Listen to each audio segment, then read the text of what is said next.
Hey everyone, welcome to another Liftoff episode. I'm Selena Shang. I'm a PM at Google, and today we have a special guest, Anant, to talk about things that he did not launch. Anant, do you want to give a quick intro about yourself? Yeah, sure. I'm Anant. I'm a senior product manager at Proton, based in Switzerland. And I've been working in the big tech for a while, and then I moved to a startup. So I will come join Selena and talk about stuff I did not launch. Awesome. And before we dive in, if you want an easy way to support our channel, please give this video a like, subscribe to the channel, and click the link below for access to exclusive content in our community. So yeah, as Anant mentioned, it's really easy to talk about things that you did launch. It's exciting to hear. You get asked a lot about it in your interviews, but something that's harder to talk about is what you didn't launch and some of the failures that come along with that. So there's many reasons you may not launch things. Maybe the results didn't work out. Maybe it actually conflicted with the core principles of your company. Anant, maybe you could kick us off with an example that I know that you and I had been chatting about earlier. So one thing that I worked on, sort of the last stuff I worked on Yahoo before I left, was Olympics within Yahoo Mail.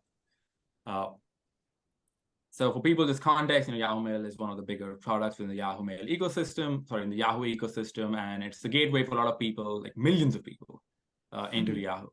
So when Olympics were coming along, there was a case that was made, hey, we should feature Olympics in Yahoo Mail. And unlike Gmail and Outlook, it is very consumer-first mail product. It doesn't really do B2B. So we always kind of tied in a lot of stuff which is found in the Yahoo ecosystem, right? In this case, Yahoo Sports, and bring it to people. And Olympic is globally relevant.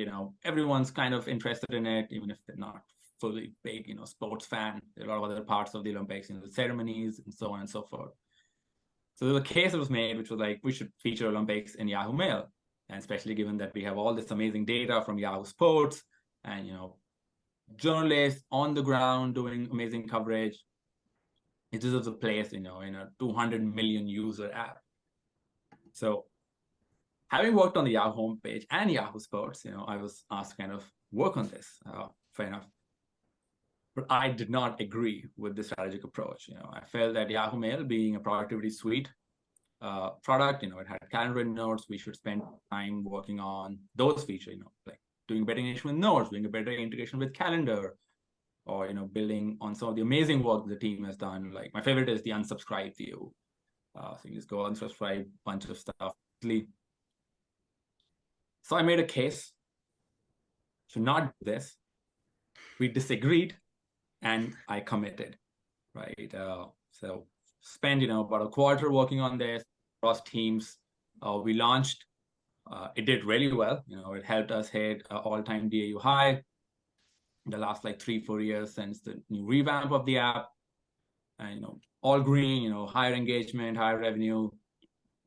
Perfect. So that's what happened. Some of the things I launched, I was not very happy about. We disagreed, but we committed and we got stuff out the door. And I learned a few things, and I'm going to share some of the lessons on this front. So being vocal about disagreement is okay. I feel like a lot of times when your PM and stuff comes from top, it's like your VP or GM or like the CEO saying this needs to happen, right? You just you fall in line and you just do that. I think it's completely okay to, raise your voice. I wrote a document. It was like, yeah, we should not be doing this. Instead, we should be doing X, Y, Z. And I had a great manager in Josh, and I felt he supported me in terms of I agree with your proposal. I see where you're coming from, but this is a long-term stuff and we need to solve for this. And I felt that reflected in my rating. I still got a leading rating, even though I annoyed people to the level where I was like, oh, we should not be doing this, blah, blah, blah, right? So I felt like that's one thing to call out, because if you're a good manager, they will look at it as a strength. And I feel a lot of times we don't disagree with things and just work on them and launch it. And then you're also not fully committed, because you're like, oh, I don't care. But if you can acknowledge yourself and the people you're working with, I don't agree with this, but I'll give it my best, it totally turns out well. The next part is more of a pattern that I've seen, especially in big tech companies, wherein when an idea comes along, it comes along in the context of the overall product and ecosystem, right? So if you're working on Facebook, on Google, Yahoo, Microsoft, Amazon, any of those big behemoths, every random product has like hundreds of millions of users, right? So you can always drive up metrics. Like I don't need to be genius to that. I just take a button, put it on the Yahoo homepage front screen, and boom, 100 million users next day. And sometimes because of that, we lose context of, is it even in line with the long-term strategy?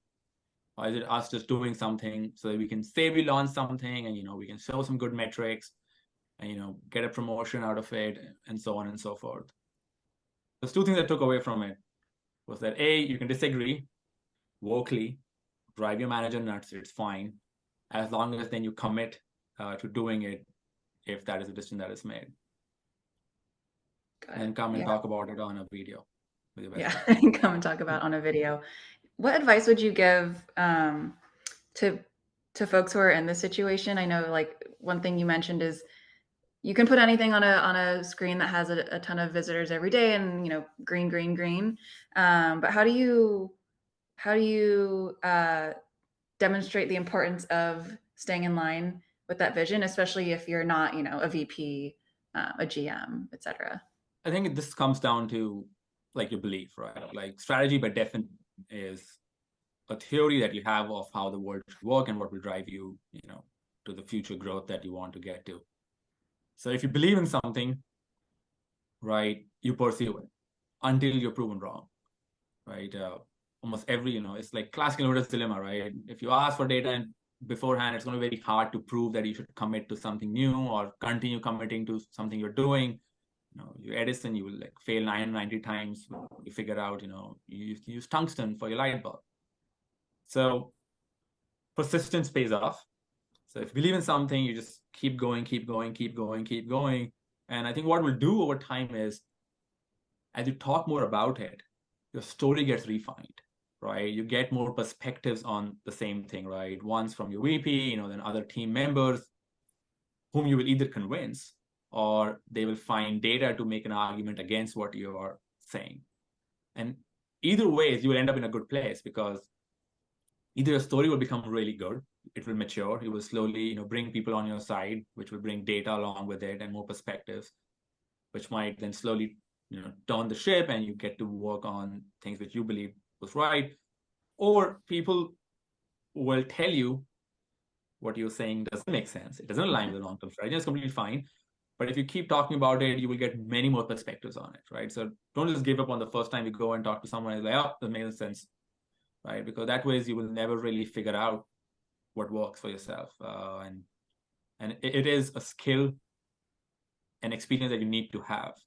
So like stick to something for long enough and hear 100 people tell you no, and then maybe still persist. Or stay something long enough, have 100 people tell you no, and then figure out, okay, this didn't make sense. Like both of them are equally valuable experiences to have. Makes sense. Yeah, I can resonate with that a lot. I feel like as a PM just starting out my career, and I think I can think of a few other junior PMs I know now. I think when you first get told no, it's like, oh, I don't know really how to respond. Like, should I respond? Is it okay? Like, you're still sort of filling out like how to even work. So what advice would you give to people who really do believe in something, but haven't quite figured out their style of one, maybe not even style, the skills of building conviction, and then the style of how they express it? What advice would you have? I found writing to the best way of building conviction because when you write something down, right, especially in a narrative form, right, you're going to spot your own bullshit, which happens way more often than you would think, right? Even if you've worked on the same thing for years. Mm-hmm. And so you may write it down, right? You figure out how to tell the story.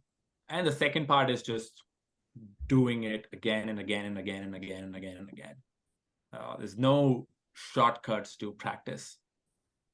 And yeah, I wish there was an answer there, but what I learned is just like stick to it for a long time, right? Before let it go. And try to think of an example where, someone told someone like, oh, no, 100 times, they persisted and they got through. The example comes to mind is, I don't know if this makes sense, but I think Elon Musk once said that when he was trying to start his rocket company, friends of him sent him videos of rockets blowing up. Just kind of tell him, you crazy, but yeah, conviction kind of paid off. Yeah, no, that makes sense. I ask because I get asked that question a lot, and I also don't have an answer besides it's just something that you learn with experience, and not much more. So in case those who are listening are wondering, it sounds like just keep at it. Cool. Thanks for that example. So that sounds like one where you launch something, you fell in line, disagree and commit, but in retrospect, you wish you didn't launch it. You said you had another example of where you were able to sort of stop it at the finish line and prevent it. Do you want to share some more about that? Yeah. So I think this one is more about like I really wanted to launch, but I couldn't.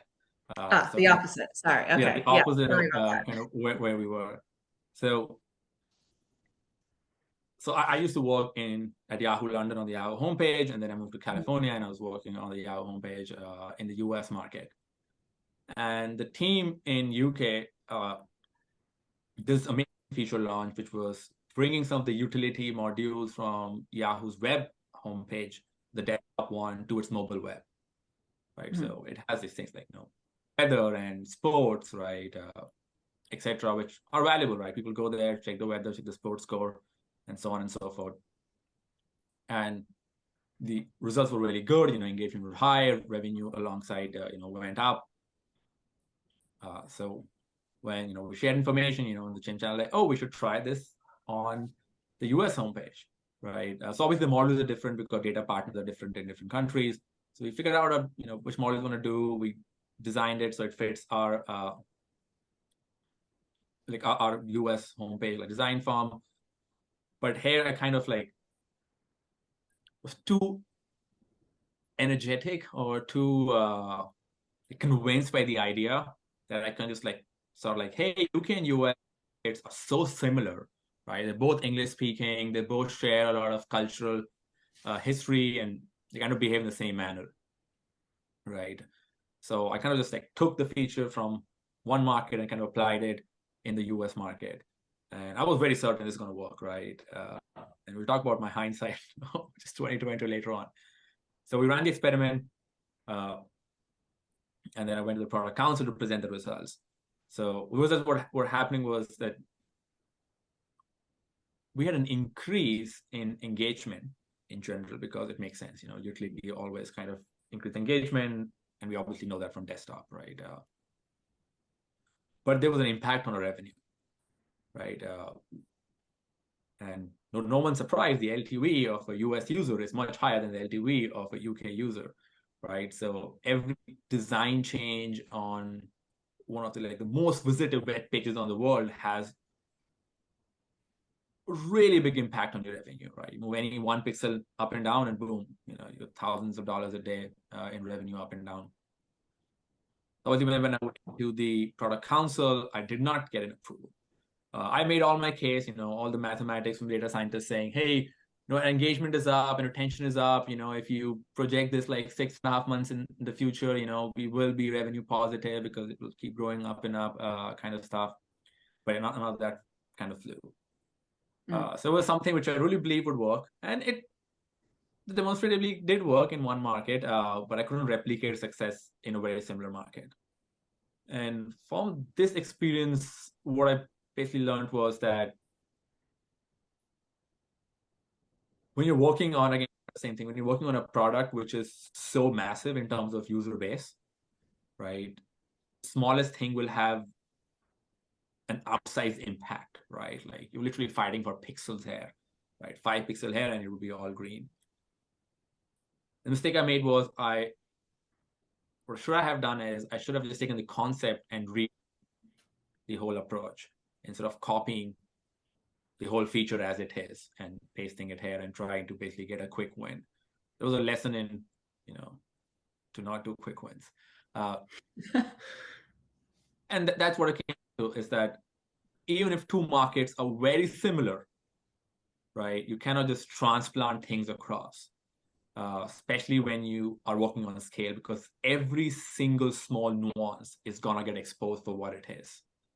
Mm-hmm. And I learned that I should have done a little more due diligence. I should spend some more time on it and figured out this difference, right? Because I knew the LTV was different. I knew the Yahoo homepage in the US was more susceptible to changes, or revenue was susceptible to changes.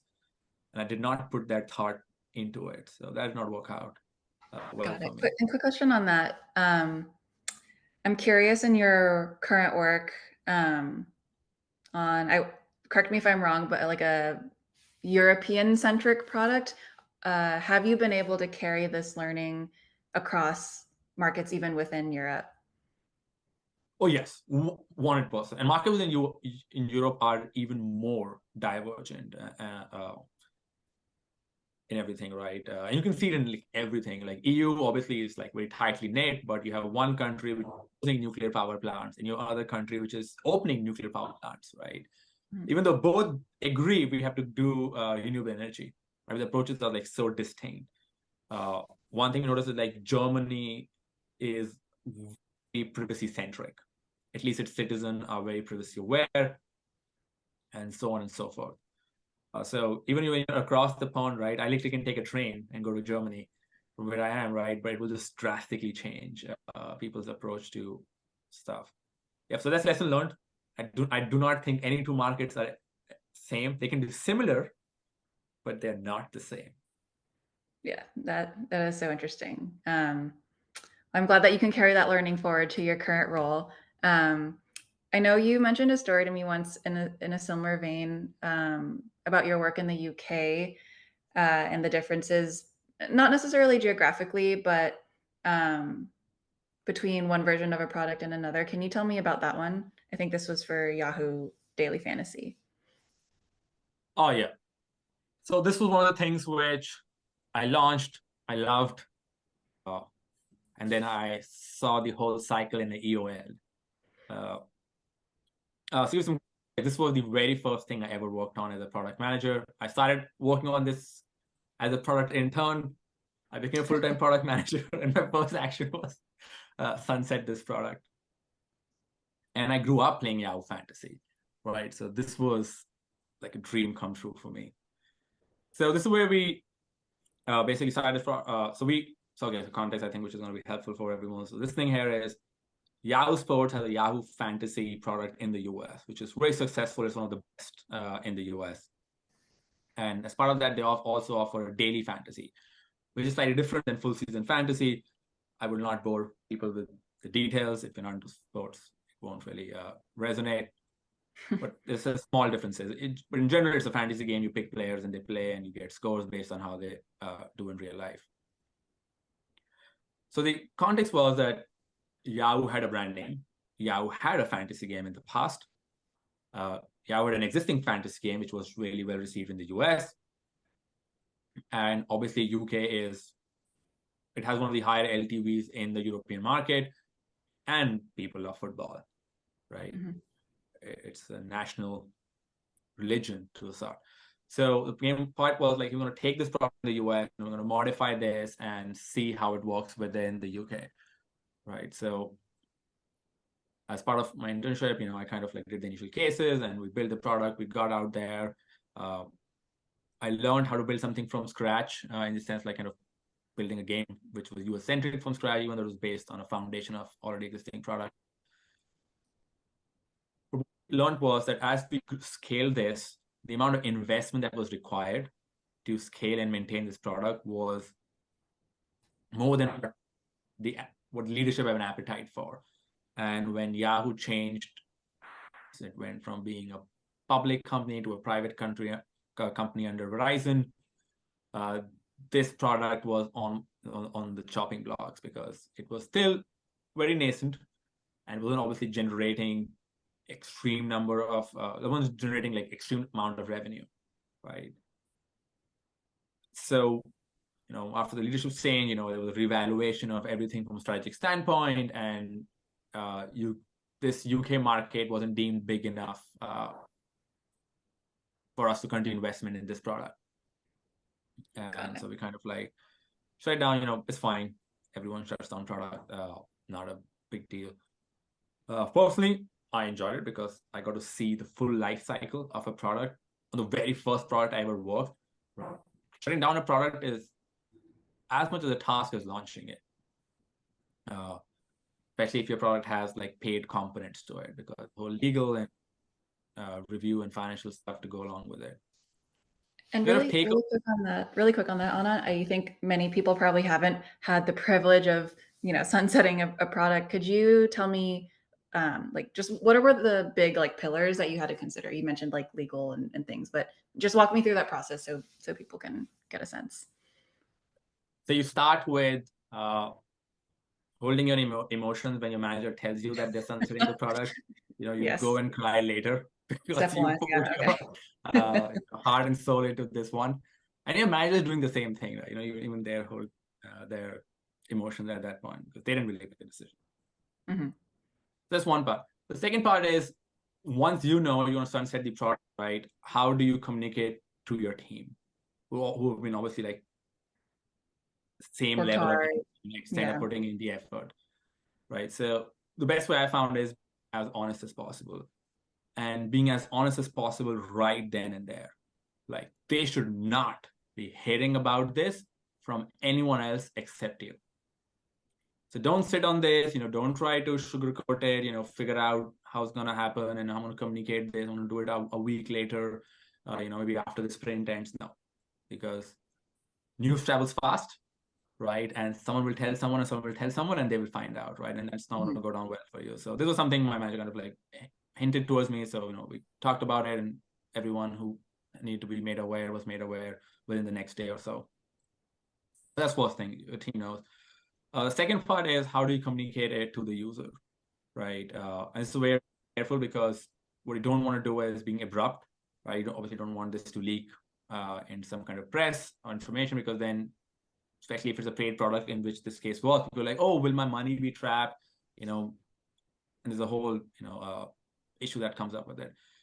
So the goal is, like, if you want to sunset something, you want to plan sunsetting it as fast as possible, right? And you want to make sure that once you've told your team, you have external comms prepared. Because again, what you don't want to do is, you don't want to wait for too long and the news leaks out. And usually leaks out, because you're obviously not going to be developing new features, and the consumers can generally tell, especially in a fantasy product, when they're engaging a lot with it. There's something wrong. Like, why is it not getting any updates? My app hasn't been updated in 4 weeks now. Generally, I would get an update every week and a half after a sprint ends, right? The next part is like in the community and the users very clearly, specifically depending on what product you're working on, right? So you might be working on like fantasy, which had a paid component to it. You might be working on a product which has users data in it, right? So we don't have users data, right, for fantasy, but you might be working on something else, the data. So articulate to the user, when is the product ending, right? Generally, so you want to give them a 3 to 6 month leeway, and how is their data, including payments information, going to be affected, and what they can do to move forward, right? And this needs to be very actionable. Like, don't go into the reasons behind. They don't care. It's like, this is happening, and it's not like if users make a big fuss about it, you're going to change your mind, right? So it needs to be actionable. Like, okay, happen on this date, right? We're going to either keep it in a read-only view for X months, so you can always export your data, or it's going to be like completely sunset by so and so date, so you can do this, and so on and so forth. So that's what we kind of did. So we found out, told the team, told the users, made it very clear when stuff is going to happen. And generally, I would say rule of thumb, gives 6 to 9 months for sunsetting something from user standpoint, because in our case, people had, again, it's a paid product, so they had more, right, in the product. And not everyone was active, right? So we send emails, but they played once, they put like in $10 or $100, and they never came back, right? But we still hold it, right? So the legal implications of holding cash and your product's turned off, so you need to like figure that kind of stuff out and give them enough room. And then sometimes, even after you sunset your product, you'll have to hold on to the customer funds almost indefinitely and set up some kind of workflows. So even if you have left the company, right? If someone reaches out saying, hey, I put in my money in the company and now I want it back, there has to be like a process someone can follow and saying like, okay, I can do this and do this. So we kind of like put that in place. Obviously, we refunded people who had a card on file and was active, but some who couldn't, we obviously sent them all the notices that were required, so they could do that. So that's how. Okay. Sounds like a lot of fun. Sad, especially you were just a PM intern at the start. So sad. Could you? It seems you were mentioning earlier, like this happened when like the Verizon acquisition happened, or I guess sale happened. It's sort of tough for like daily fantasy because it was a bet, right? And when bets are stacked against Yahoo homepage or Yahoo Mail in a portfolio, of course a bet like daily fantasy is gonna look like that. So do you have any thoughts around that? Any like advice for folks who are working on bets, how to best frame their work so that they're not compared against behemoths that already exist? Yeah. So I think it's unfair. Mm. So if you're working on it, I'm going to be honest upfront, it is unfair to you, right? Because basically you want to be compared to Google. If you work at Google, right, you're doing your product, google.com. If you're at Yahoo, everything you do is going to be compared against yahoo.com and Yahoo Mail, right? And for a lot of companies, $100 million product is mail, right? It's usually a decimal point for them, right? So they're not going to care about it. So there's 2-3 things that we keep in mind, right? So one thing which will help, which probably will not be in your control, especially if you're still junior, is how high up the leadership chain do you have support, right? So if you can get like a CEO to commit to it publicly, right, then you will get the runway you need to make this a big thing, right? Because a lot of things will take a decade, right? People talk about, everyone's talking about ChatGPT and OpenAI. It's almost a 10-year-old company, right? If I remember correctly, right? It's not something that they came up in a year and scaled it, right? So it is going to be hard. So again, this is where you practice conviction and your storytelling skills, and you try to make sure that even when you're working on it, you're selling the vision and you're working your way up the chain, because you would need someone really high up to vouch for you, to support this, and bear the cost for a very long time. I am particularly jealous of people who work at Apple, because all the companies that I know, Apple will fund something for 10 years without thinking twice. I don't know how many products they have killed in the background. People don't come and talk about that. But yeah, so they do a good job at it. So yeah, if you want to work on a big bet, maybe join Apple and do it there. The other thing is, with one part is like telling your story and moving it up the chain. The other part is how you tell your story, right? And this is a way not to cherry pick metrics, right? But kind of put them in context, right?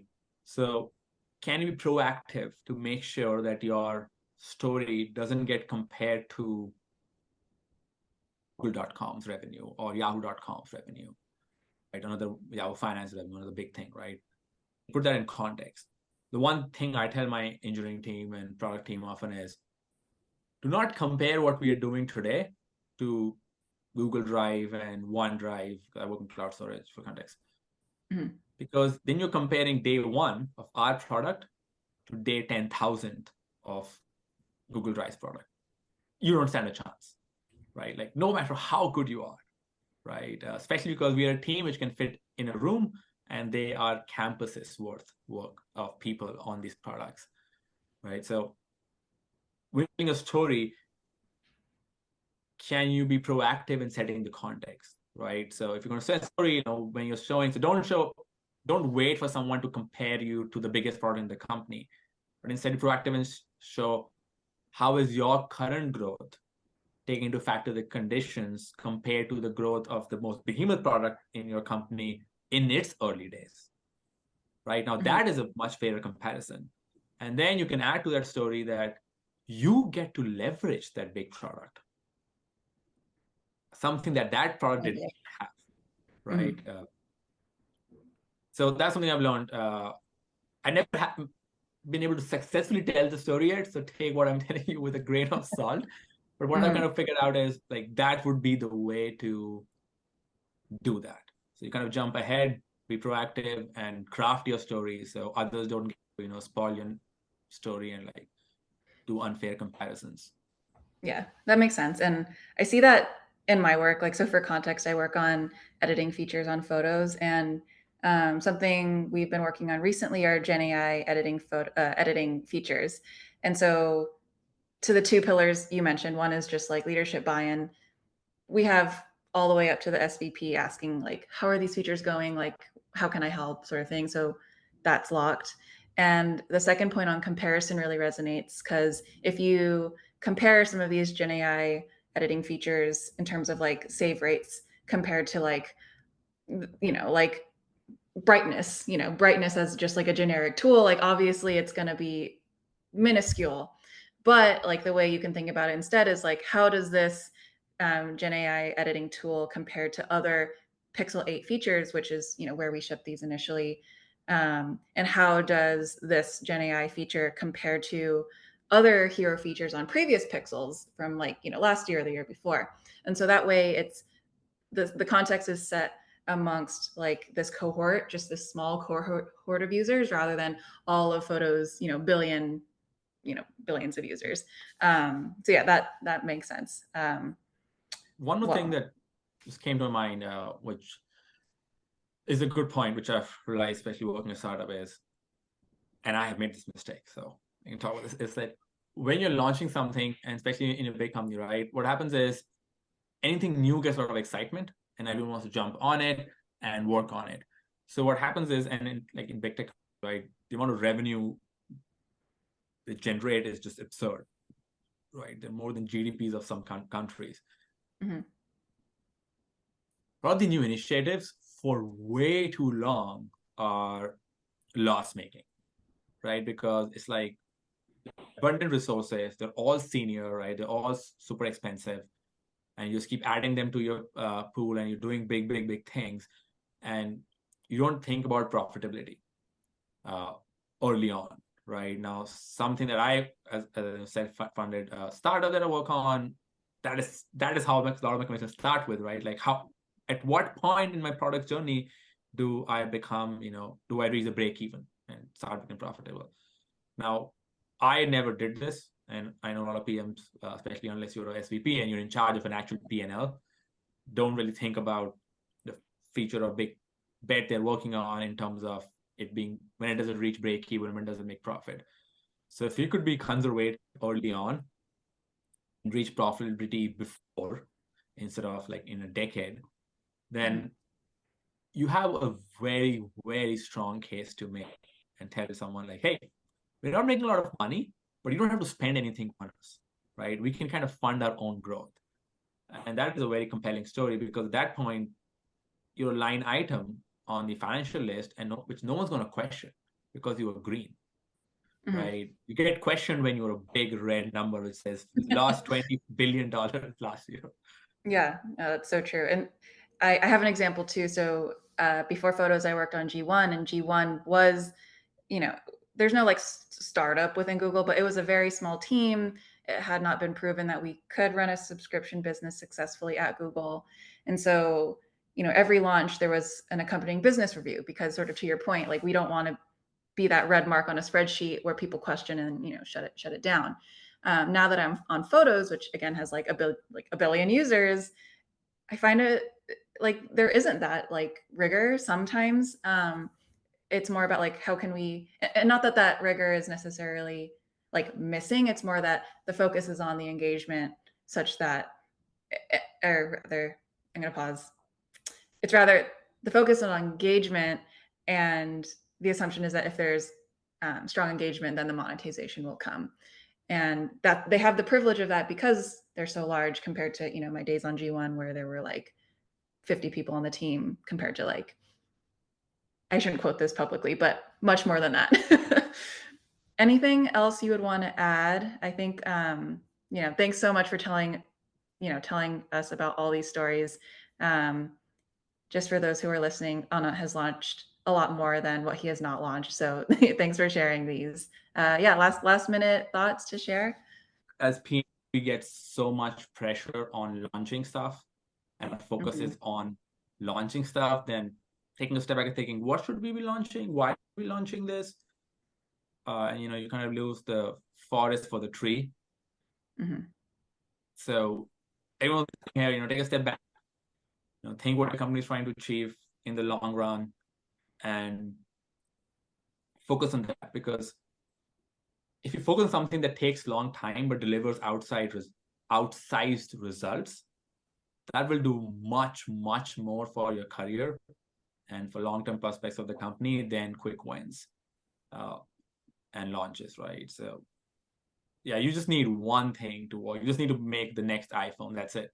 And you chill out. That's all. You need to learn 100 of small products, right? So work on one big thing, take your time, and get it right.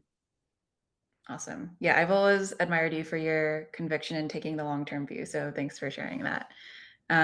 Cool. Well, for those who are listening, thank you so much for tuning in. Again, if you want an easy way to support, like this video and subscribe to our channel. Thanks so much. We'll see you next time.